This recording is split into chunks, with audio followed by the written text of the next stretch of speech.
a little bit of jealousy at first with just the appearance? And really, it's so different now. I mean, now people are used to it, but when you first started.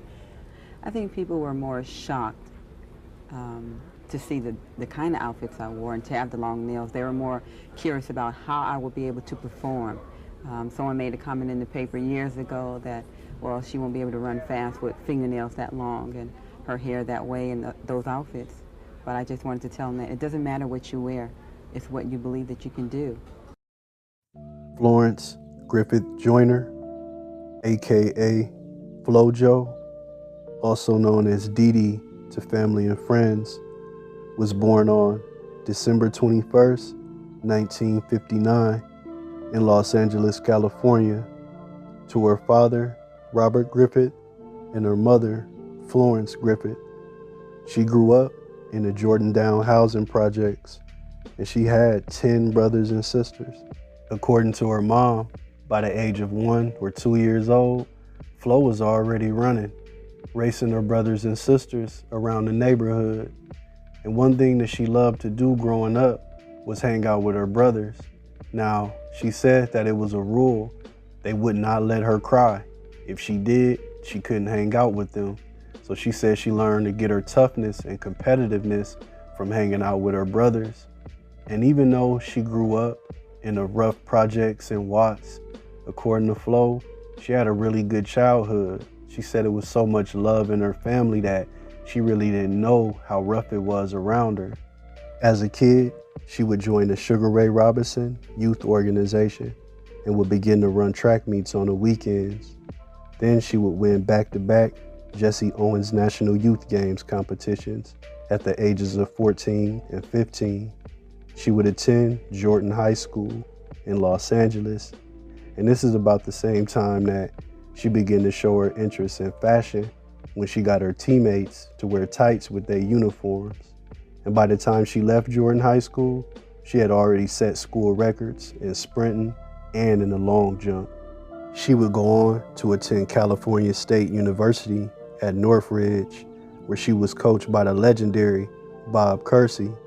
She actually won a national title her first year of college, but she had to drop out after that to help support her family.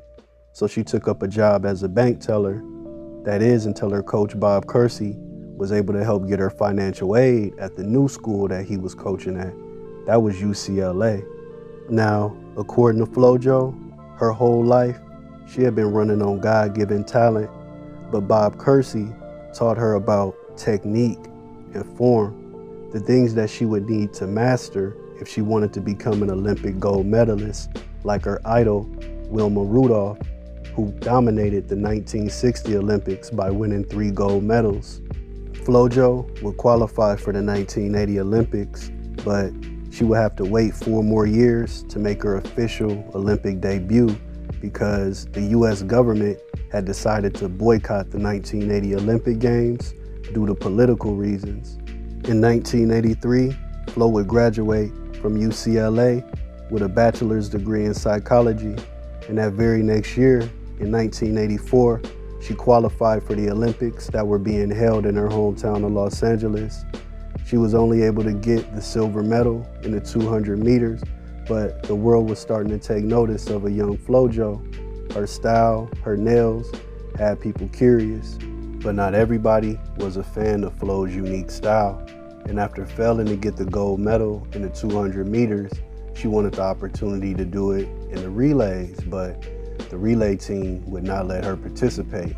They told her that her nails were too long, and even after offering to cut her trademark nails, they still told her, nah, you can't run, which basically seemed like some jealousy or some type of envy going on.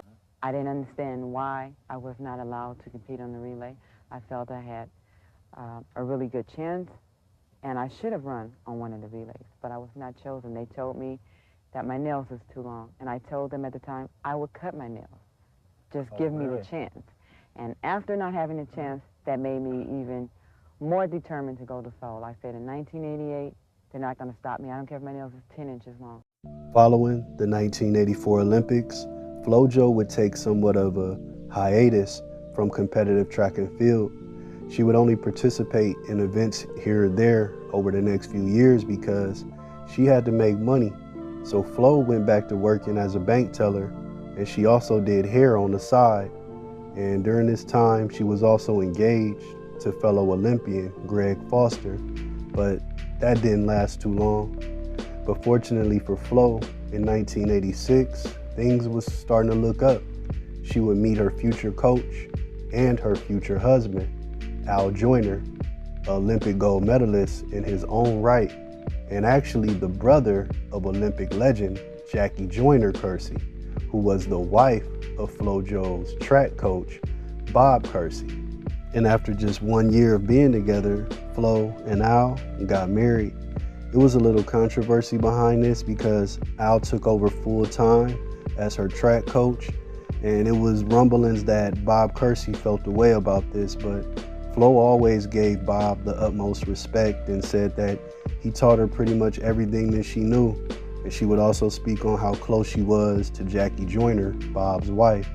Now, this would turn out to be exactly what FloJo needed. Like I said, Al Joyner was an Olympic gold medalist in his own right, so he knew how to push his wife and challenge her on the track field to make her better. And according to FloJo, it definitely helped her in preparation for the 1988 Olympics. She would go on to compete in the World Championship Games being held in Rome, Italy. But when she showed up, she shocked the track and field world by wearing a hooded speed skating outfit. And a lot of the announcers was asking each other, well, how is she supposed to run wearing that type of outfit? But see, Flo, she didn't just want to win. She wanted to win in style. The year of 1988 would be a year of dominance for FloJo, starting at the U.S. Olympic trials being held in Indianapolis.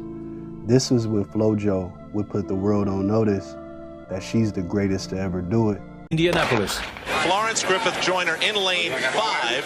Gail Devers is in lane 4. Lane 1 is open. And quickly, Florence Griffith Joyner blowing away the field in a 10:49. Wind. After solidifying herself as the fastest woman on earth and becoming a certified icon, it was only one thing left for FloJo to do, and that's win the Olympic gold medals that she had dreamed about ever since she was a little girl watching her idol, Wilma Rudolph. And at the Olympics being held in Seoul, Korea in 1988, that's exactly what she did.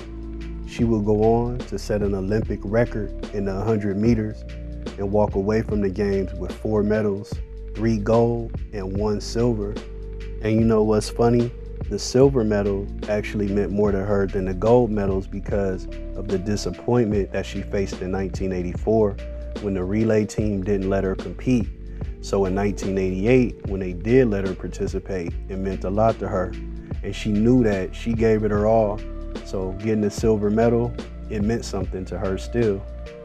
Now, following her success in the 1988 Olympics, there would be some controversy behind it because people would begin to accuse FloJo of doping, saying that there's no way she improved on her run times that much in that short amount of time. But FloJo, she never let this bother her. She said if anything, it hurt her because it hurt her family, hearing those negative things about her, but she knew in her heart that she never did no performance-enhancing drugs. And on top of that, the commissioner of the Olympic Committee would later come out and say that she was tested numerous times during the 1988 Olympics because she had just set the world record, so it already had people's eyes on her. So he said that she was tested rigorously, more than anybody else, and they never found a trace of any performance-enhancing drugs. FloJo was now a bona fide superstar. You could constantly see her on TV, on different commercials, or even TV shows, such as 227 or the soap opera Santa Barbara. She had numerous sponsorship deals. She was constantly traveling the world, doing speaking engagements. I mean, she even had her own clothing line in Japan. They loved her in Japan. She was like Michael Jordan over there. And actually, the NBA team, the Indiana Pacers, In 1989, they approached her to design their jerseys because they liked their style. So she had a lot of different stuff going on, always signing autographs, always surrounded by fans, you know, the life of a superstar. But even with her hectic schedule, FloJo always made time to go back to her old neighborhood in Watts and spend time with the kids and go back to her old elementary school. She actually said that this would make her cry because growing up, she didn't know how bad she had it because, like I said, she was surrounded by love. But as an adult, she could see just how bad things were and just how much these kids were going through. And she said it would just break her heart. In 1989, FloJo would announce her retirement from track and field, feeling that she had accomplished everything that she wanted to accomplish, and there was nothing left for her to prove. Besides that, she had other things in life that she wanted to do, and it would be impossible to have the schedule of a full-time track athlete and accomplish her other goals. So she had to make a choice and let go of her first love. He said there's just not enough time to train for track and develop her writing and acting interests. As of February the 22nd, 1989, I have retired as an athlete instructor. Leaving track and field definitely hurt FloJo, but she knew it was something that she had to do. There was other things that she wanted to accomplish in life. One of those things was to become a mother. She would tell her husband Al that she knew that she was gonna have a little girl, and this little girl was gonna be blessed with the ability to sing, because FloJo really couldn't sing. That's something that she always wished she could do. So she was like, hey, my daughter's gonna be blessed with that ability. And on November 15th, 1990, Mary Joyner was born, and she meant the world to FloJo and to her dad, Al. Life in retirement was going well. She could focus on her family. She had time to do her fashion. She started doing workout videos, just all the different ventures that she wanted to do. She now had time to accomplish those things. She started the Florence Griffin Joyner Foundation to help underprivileged kids, and she was a part of the Clinton administration. She was handpicked by Bill Clinton to be the co-chair of his Physical Fitness and Sports Committee. So life in retirement was going pretty good. The only issue was that she kept suffering from these seizures. She had a brain abnormality that made her prone to having them. She had one in 1990, in 1993, and in 1994. And that's actually the same year that her idol, Wilma Rudolph, passed away from a combination of brain cancer and throat cancer.